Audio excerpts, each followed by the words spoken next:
Oui, merci, Monsieur le Président. Nous avons, en commission, créé les fonds de pérennité économique qui sont devenus cet article 61 octies.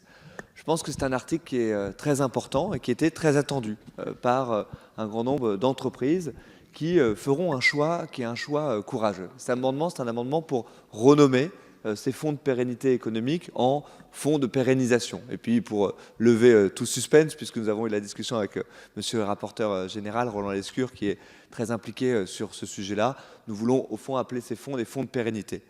Il faut expliquer en une seconde ce que vont permettre ces fonds de pérennité. Ils vont permettre aux détenteurs des parts d'une entreprise de faire un acte très fort, c'est-à-dire de se déposséder des parts de cette entreprise, de leur vivant ou à leur mort, et au lieu de transmettre ces parts et la possession de l'entreprise à leurs enfants, de les transmettre à un fonds de pérennité qui recevra donc la propriété de l'entreprise. Ce fonds ensuite disposera de ressources qui seront des dividendes qui remonteront de la société possédée, et avec ces ressources, elle pourra mener un certain nombre de projets. L'objet obligatoire de ces fonds de pérennité qui sont créés, c'est de pérenniser et d'injecter une dose de long terme dans le capitalisme français, de pérenniser l'objet de la société qui sera ainsi pérennisée. Mais pourquoi est-ce qu'on veut renommer de fonds de pérennité économique à fonds de pérennité?